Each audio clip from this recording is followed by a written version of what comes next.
Hello everyone, welcome back to the channel. आज हम start कर रहे हैं एक new chapter for grade 10 that is financial planning. अगर आप लोगों को याद है, ऑलरेडी हमने ग्रेड 9 का फाइनेंशियल प्लानिंग कंप्लीट कर लिया था, तो उससे 2 स्टेप आगे जाएंगे। ग्रेड 10 के फाइनेंशियल प्लानिंग के बारे में सीखेंगे। बहुत इंटरेस्टिंग मजेदार चैप्टर है, करंट लाइफ से एकदम रिलेट करता है। तो अगर इन डिटेल इन्फॉर्मेशन चाहिए, पूरे वीडियो को ध्यान से देखिए, बीच में स्किप मत कीजिए, नहीं तो डाउट्स रह जाएंगे। So let's get started with today's video.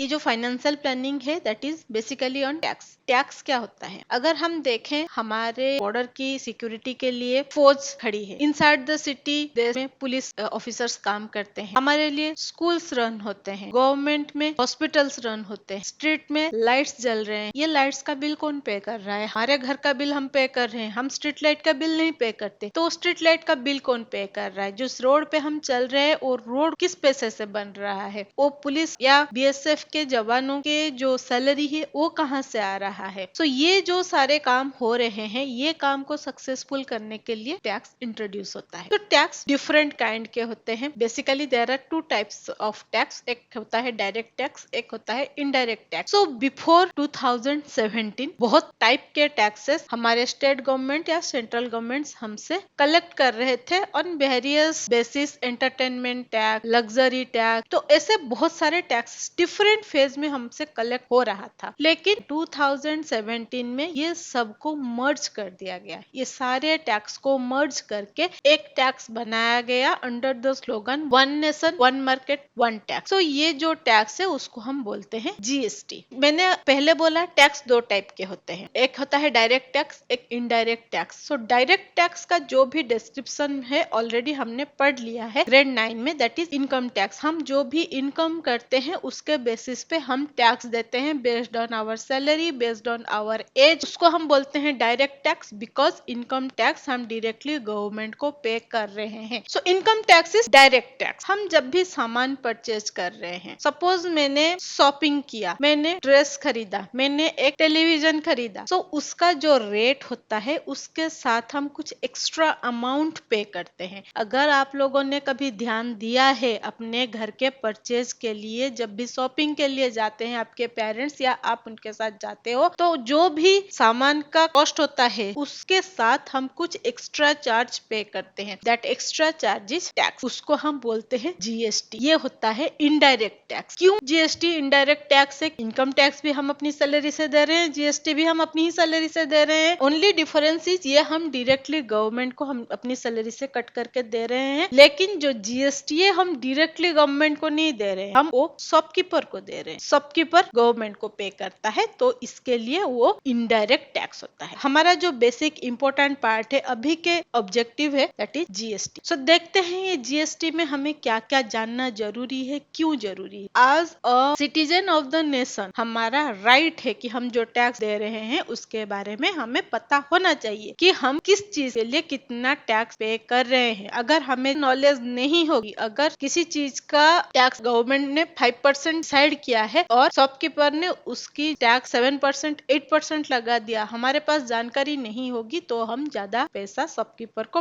पे कर देंगे। अभी शॉपकीपर को ज्यादा पैसा देंगे लेकिन गवर्नमेंट को तो ज्यादा नहीं देगा, वो 5% गवर्नमेंट को देगा, बाकी 3% वो अपने खाते में रखेगा। इसके लिए हमें जानकारी होनी जरूरी है ताकि ट्रांसपेरेंसी रहे। कमिंग टू जीएसटी, ये कैसे कैलकुलेट होता है, इसकी बेसिक क्या क्या है, मैं आपको एक डिटेल इंफॉर्मेशन इसके बारे में देती। फुल फॉर्म क्या है जीएसटी का? जीएसटी का फुल फॉर्म है गुड्स सर्विस टैक्स। हम सामान खरीद रहे हैं उसके लिए टैक्स पे कर रहे हैं, हम कुछ सर्विस ले रहे हैं, हम कॉफी शॉप से कॉफी खरीद रहे हैं, हम होटल में नाइट स्टे कर रहे हैं तो सर्विस ले रहे हैं, उसका भी हम टैक्स भर रहे हैं। अगर आपने कभी अपनी बिल देखी होगी, सब पे जाके आपने शॉपिंग की, फिर आप मॉल में गए हो, आपने कुछ राशन का सामान खरीदा, ड्रेसेस खरीदा, यूटेंसिल खरीदा, डिफरेंट काइंड ऑफ फूड्स आपने खरीदा, तो वो अलग अलग चीज का आप अगर बिल देखा होगा आपने, उसके रेट टैक्स अलग अलग लगे हुए होते हैं। अगर मैंने कुछ राशन खरीदा है उसका टैक्स अलग होगा, अगर मैंने चॉकलेट खरीदा है उसका टैक्स अलग लगा होगा, अगर मैंने आइसक्रीम खरीदा है उसका टैक्स अलग से लगा होगा, अगर मैंने एक बाउल खरीदा है यूटेंसिल में उसका टैक्स अलग होगा, अगर मैंने ड्रेस खरीदा है उसका टैक्स अलग होगा। सो इस बेसिस पे there are different kinds of tax हम देते हैं अलग अलग चीजों पे। जैसे हमारे इनकम टैक्स में डिफरेंट स्लैब्स होते थे, 0 to 5%, 5% to 10%, 10 to 15%, अलग अलग स्लैब होते थे एज के हिसाब से और अपने बेसिक पे के हिसाब से। वैसे ही जीएसटी में भी different different kinds of tax है, जैसे 0%, 5%, 12%, 18% and 28%। So lowest tax is 0% tax, zero tax, highest tax is 28%। सो अभी हमें देखना है कि कौन से कैटेगरी में कौन से सामान आते हैं। सो 0% टैक्स में आता है जो बेसिक नीड है हमारी, फूड, ग्रेन, सॉल्ट, मिल्क। सो इन चीजों के ऊपर 0% टैक्स लगता है। जितना उसका रेट होगा आप उतना पे करोगे। अगर जो मिल्क है पर लीटर 30 रुपीज है, हम 30 रुपीज ही पे करेंगे, उसके लिए हम एक्स्ट्रा टैक्स नहीं देंगे। उसका रेट वेरी कर सकता है on the basis of availability of the good. अगर उसका रेट मिल्क पैकेट के ऊपर पर लीटर 50 रुपीज लिखा है, हम 50 रुपीज देंगे, उसके लिए हम 1 भी रुपए टैक्स नहीं। अभी कौन से सर्विस है जिसके लिए हमें टैक्स पे नहीं करना पड़ता? The basic necessity of our life जो हमें चाहिए, एजुकेशन, हेल्थ। तो अगर मैं गवर्नमेंट हॉस्पिटल में जा रही हूँ जहाँ पे मुझे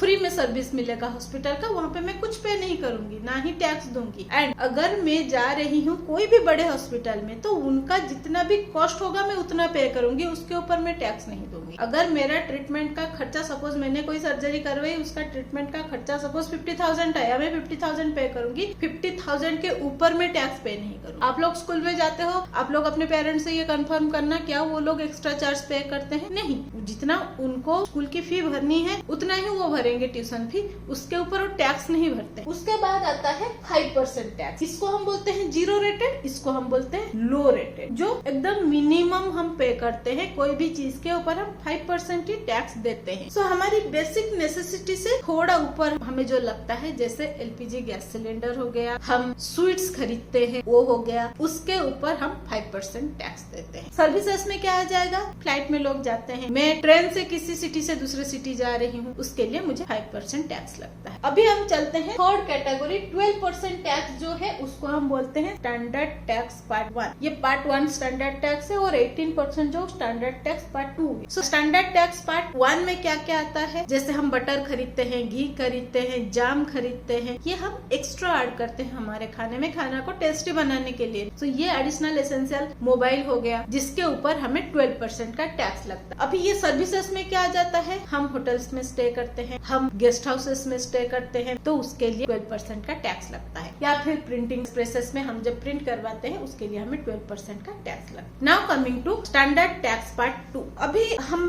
बेसिक से धीरे धीरे ऊपर जा रहे हैं। अभी स्टैंडर्ड पार्ट 2 में क्या आ जाता है? हम अपनी एंटरटेनमेंट करते हैं, जैसे हम मूवीज देखने चले जाते हैं, जैसे हम परफ्यूम्स लगाते हैं, तो ये सब में हमें 18% टैक्स लगता है। अभी आ जाता है हमारा लाइफ की लग्जरी पार्ट। हम अपने लिए एक 4 व्हीलर खरीदते हैं, एक मोटर बाइक खरीदते हैं, 28% टैक्स हमें देना पड़ता है, जिसको हम बोलते हैं हाई रेटेड टैक्स। अभी यहाँ पे सर्विसेज में क्या आ जाता है? हम वाटर पार्क जाते हैं, हम होटल्स में खाना खाने जाते हैं, तो वहाँ पे हाई रेटेड का टिकट हमें पड़ता है, तो वो होता है हमारा हाई रेटेड टैक्स, जिसमें हमें 28% का टैक्स देना पड़ता है। सो अभी आपको पता चल गया कि टैक्स के जो मैंने यहाँ पे 5 कैटेगरीज आपको दिखाया, 0 to 28% में डिफरेंट काइंड्स के हमने चीजों को डिफरेंट कैटेगरी में डाला, डिफरेंट सर्विसेज को डिफरेंट कैटेगरी में डाला। सो ये होता है हमारा जीएसटी का स्लैब। अभी जीएसटी का जो बिल, उस बिल में आपको एक प्रॉपर 15 डिजिट का नंबर दिखता है, जिसको हम बोलते हैं जीएसटी। जीएसटी नंबर होता है, जिसमें जो फर्स्ट 2 डिजिट होता है वो स्टेट कोड होता है जीएसटी का। जैसे महाराष्ट्र का स्टेट कोड है 27। उसके बाद जो 10 नंबर आता है, वो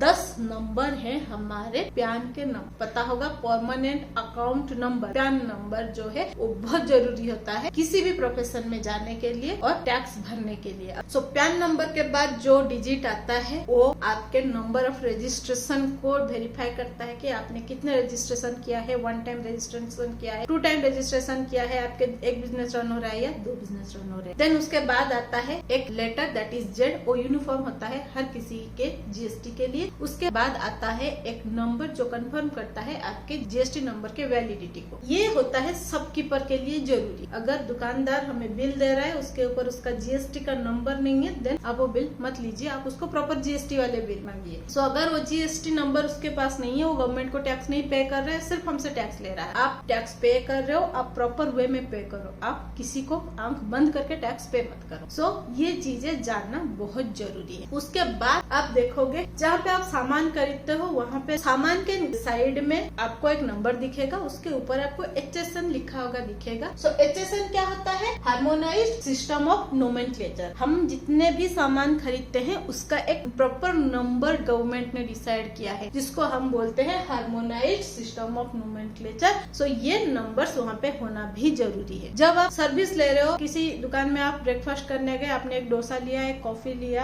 एक जूस लिया, तो वहाँ पे जो बिल आएगा वहाँ पे आपको HSN की जगह पे SAC लिखा हुआ दिखेगा, सर्विस अकाउंटिंग कोड। जो भी सर्विस आप ले रहे हो उसका भी एक कोड गवर्नमेंट ने डिसाइड किया है, उसी कोड के बेसिस पे आपको वो टैक्स लगता है। कोड्स हमें याद रखने की जरूरत नहीं है, लेकिन देखना है कि उस बिल में कोड एडेड है, जीएसटी नंबर एडेड है, इनवॉइस नंबर और डेट होता है, जो बिल वो दे रहा है वो बिल कौन से डेट पे दे रहा है, कौन से नंबर का बिल आपको दे रहा है, ये सारी चीजें होनी जरूरी है ताकि आप प्रॉपर वे में टैक्स पे कर। तो ये हो गया कंप्लीट बेसिक। आई होप ये आपको क्लियर हो गया है कि ये बेसिक क्या होता है। अगर फिर भी आपको किसी पॉइंट पे डाउट आ रहा है, देन कमेंट सेक्शन में लिखिए, मैं उसकी क्लैरिटी आप लोगों को फिर से देने की कोशिश करूँ। सो अभी हम चलते हैं एप्लीकेशन की तरफ, देखते हैं कि ये जीएसटी हम कैलकुलेट कैसे करें। जो भी आपका बिल होगा, सर्विस बिल होगा या गुड्स का बिल होगा, वहाँ पे आपको जीएसटी में CGST और SGST लिखा हुआ दिखता है। GST is classified into CGST and SGST। CGST जो हम सेंट्रल गवर्नमेंट के लिए पे करते हैं, SGST जो हम स्टेट गवर्नमेंट को पे करते हैं। एक पार्ट सेंट्रल गवर्नमेंट को जाता है, एक पार्ट स्टेट गवर्नमेंट को आता है। अगर मैंने एक LPG सिलेंडर खरीदा तो मैंने 5% का टैक्स दिया। तो ये जो 5% टैक्स दिया किसके ऊपर दिया? इसके टैक्सेबल वैल्यू पे। इसका अगर कॉस्ट 500 रुपीज है, देन उसके ऊपर हम 5% का टैक्स भर रही हूँ। तो टोटल वैल्यू जो मैं दे रही हूँ, टैक्सेबल वैल्यू प्लस टैक्स दे रही हूँ, तो टैक्सेबल वैल्यू और टैक्स मिला के हम टोटल वैल्यू दे रहे हैं। तो ये जो टैक्स है इसका अगर मैं 5% दे रही हूँ, देन इसका 2.5% होता है CGST और 2.5% होता है SGST। सो GST इक्वल 2 पार्ट्स में डिवाइड हो जाता है। एक पार्ट चला जाता है सेंट्रल गवर्नमेंट को, एक पार्ट आ जाता है स्टेट गवर्नमेंट, लेकिन इक्वल डिवाइड हो। सपोज मैंने एक स्वीट का पैकेट खरीदा जो 200 रुपीज का, लेकिन मैं उसके ऊपर टैक्स देना पड़ेगा। मुझे कितना टैक्स दे रही हूँ मैं? 5%। तो यहाँ पे मुझे 5% का टैक्स भरना पड़ेगा। अभी इसमें मुझे पता कैसे चलेगा कि मैं टैक्स कितना भर रही हूँ? तो मुझे 200 का 5% कैलकुलेट करना पड़ेगा। सो GST हम कितना भर रहे हैं? 200 मल्टीप्लाइड 5/100। अभी यहाँ पे 0 कैंसिल हो गया, ये हो गया 10, 2 मल्टीप्लाइड 5 10। तो मैं 10 रुपीज का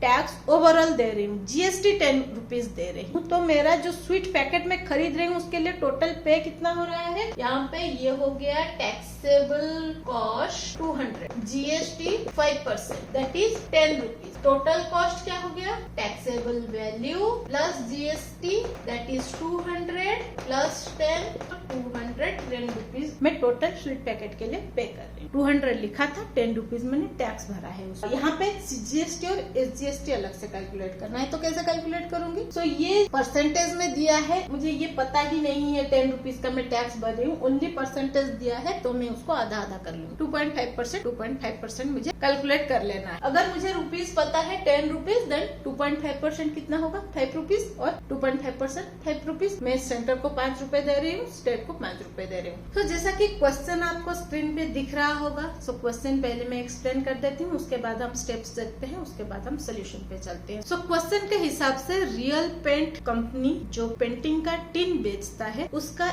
एक टिन का कॉस्ट 2800 रुपए। अगर हम 2 टिन खरीद रहे हैं तो टैक्स हमें लग रहा है 28% उस पर, GST लग लग रहा है 28%। तो हमें कैलकुलेट करने हैं CGST और SGST के अमाउंट। इसको सॉल्व करने के जो स्टेप है अभी आपको स्क्रीन पे दिख रहा हो, स्टेप्स आपको डिस्क्रिप्शन बॉक्स में मिल जाएंगे, आप मेरे साथ सॉल्व करते हुए भी कर सकते हो। सो स्टार्ट करते हैं डायरेक्टली सोल्यूशन। हमें गिवन क्या है, cost of 1 paint tin is equal to 2800 rupees. Cost of 2 paint tin क्या हो जाएगा, 2800 multiplied two that is 5600 rupees. अभी यहाँ पे एक बात और क्या है, टैक्स से वो अमाउंट ऑफ गुड्स पे वेरी नहीं करता है। एक टिन पे अगर मैं 28% दे रही हूँ, 10 टिन खरीदूंगी भी 28% ही दूंगी, वो मल्टीप्लाइड 10 नहीं होता है। टैक्स कभी मल्टीप्लाई नहीं होता है, टैक्स का परसेंटेज फिक्स है। लेकिन अगर मैं 2800 का 28% कैलकुलेट कर रही हूँ, तो मैं यहाँ पे 28 और 28 मल्टीप्लाई करूंगी। लेकिन अगर मैं 5600 का 28% कैलकुलेट कर रही हूँ, तो यहाँ पे मैं 56 और 28 अप्लाई करूंगी। तो डेफिनेटली ये जो वैल्यू होगा, ये जो वैल्यू होगा, दोनों वेरी करेगा। GST हमारा कितना है, 28%। हमें पता है CGST is equal to SGST। 28% अगर मेरा GST है, तो ये 14% और ये 14% हो जाएगा। 28 डिवाइडेड बाई 2 करना है, हमें इक्वल 2 पार्ट में डिवाइड करना है। तो ये 14%, ये 14% हो गया। अभी हम क्या कर सकते हैं, 5600 मल्टीप्लाइड 14 अपन 100 कर सकते हैं। 56 मल्टीप्लाइड 14 क्या, तो हमें मिलता है 784 रुपीज। तो ये हो गया हमारा 14%। मतलब हमारा CGST is equal to SGST है, तो ये भी हो गया 784 रुपीज, ये भी हो गया 784 रुपीज। तो हमारा CGST और SGST हमें कैलकुलेशन मिल गया। तो आई होप ये सोल्यूशन आपको समझ में आए हैं और ये GST का जो भी कैलकुलेशन है आपको क्लियर हो गया है। अगर अभी भी आपको कोई भी डाउट है, देन कमेंट सेक्शन में लिखिए, मैं उसका सोल्यूशन क्लैरिफिकेशन आप लोगों के लिए फिर से लेके आऊँ। ऐसे ही इंटरेस्टिंग मजेदार वीडियोस के लिए, सोल्यूशंस के लिए बने रहिए मेरे साथ। Stay tuned with next gen math. But जाने से पहले अगर यूट्यूब से देख रहे हैं और चैनल में नए हैं, देन चैनल को सब्सक्राइब कर लीजिए और बेल बटन को क्लिक करके ऑल ऑप्शन को सिलेक्ट कर लीजिए। अगर फेसबुक से देख रहे हैं, देन पेज को फॉलो कर लीजिए, ताकि आने वाले सारे वीडियोस की नोटिफिकेशन आपको मिलते रहे और कोई important video, important content miss ना हो जाए। लाइक शेयर करते रहिए ताकि बाकी लोगों को हेल्प होता रहे, because I believe we will achieve your goal together. मिलते हैं और एक इंटरेस्टिंग मजेदार GST के वीडियो के साथ। Till then bye bye.